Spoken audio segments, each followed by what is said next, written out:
The suspected Florida MAGAbomber had dreamed of becoming a WWE wrestler and obsessed about women, his former roommate is revealed. Dancer and booking agent Joseph Nunn, 51, has told DailyMailTV about his friendship with Cesar Sayoc, whom he shared a Florida apartment with for 2 years.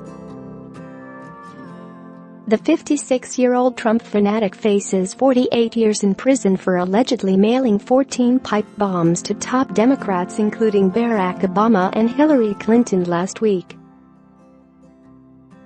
But the Tim McGraw impersonator has admitted that, while he believed his roommate was shady, he never suspected he could be capable of such a crime. Nunn spent 6 years touring as a male stripper with the suspected bomber, and the two were pictured together in their dancing group, Hollywood's Hottest Bodies, at a now-closed nightclub, Yesterday's in Hickory, North Carolina, between 1996 and 1997. Nunn, an MC at the event, is seen wearing a cowboy hat, while Cesar, squatted on his right, is in a white thong, cowboy boots and a necklace. Nunn, who splits his time between Myrtle Beach, South Carolina and Summerlin, Nevada, said he did a lot of steroids and he was always in a weird frame of mind. He was 320 pounds and he wanted to be a WWE wrestler. He was in the gym for up to 4 hours a day, while the rest of the dancers only went for an hour. He gained 40 or 50 pounds and I asked myself, how the hell did he gain this much weight? This was the 90s and I didn't know much about steroids. His dream was to be a WWE wrestler, but he never made it happen. He always wanted to be a different guy, not a male stripper.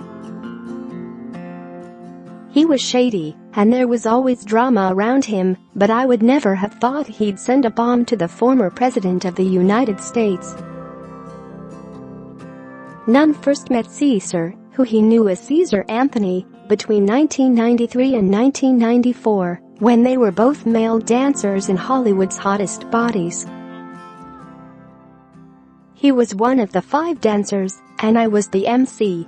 The show was in Las Vegas, but we toured all over, he said. We traveled all 50 states and 14 countries together. Every night we were in a different casino, theater, or nightclub, and we shared a room. Cesar lived with Nunn in an apartment in Fort Lauderdale, Florida, between 1999 and 2001. Nunn said he was always a go-getter, a hustler. He was always after the Barbados dollars, the bigger, better deal. Cesar was quick to pull money-making tricks during the tour, Nunn noticed.He said. He was shady. Back in the day, at our Chippendale shows we had a Polaroid camera to take snaps with customers. We charged $6 a picture. If the picture didn't come out clearly, we'd take another one. But Cesar saved all the blurry pictures and put them in a briefcase. After a couple of months, he'd have 400 or 500 of them. He'd stick them back in the Polaroid case and take them back to KMart, saying that the film was faulty. I heard he was scamming money from management.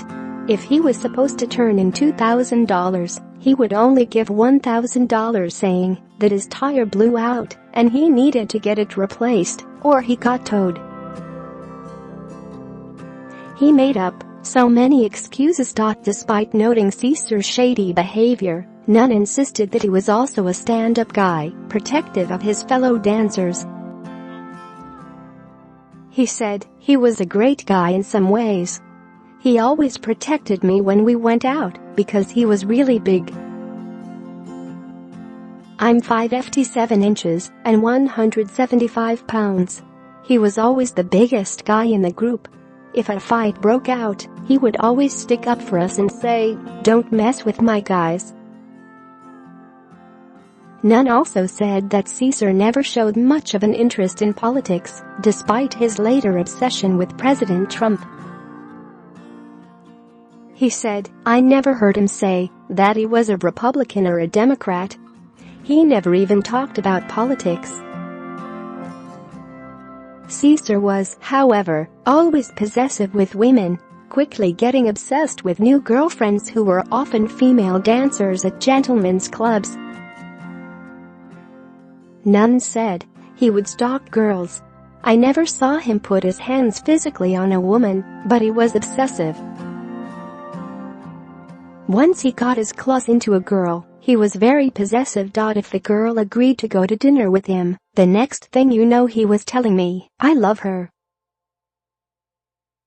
I'd say, 'You only met her 2 days ago. Share this article, share.' Then I'd hear girls in the club saying that he had been in 4 evenings in a row and bringing flowers and making them feel uncomfortable.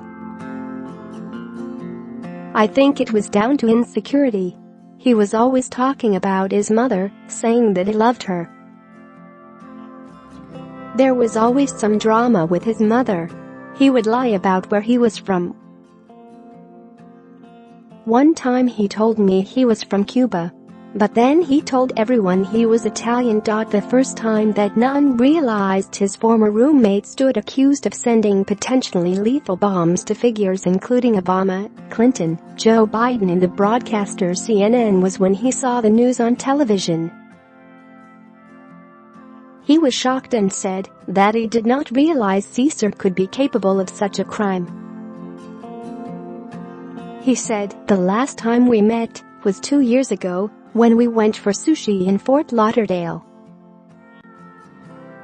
He was asking me for help finding investors for a female dancing club he wanted to set up in Florida.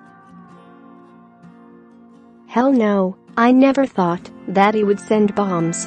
I knew he was capable of being shady and weird, but not sending pipe bombs through the mail to more than a dozen people."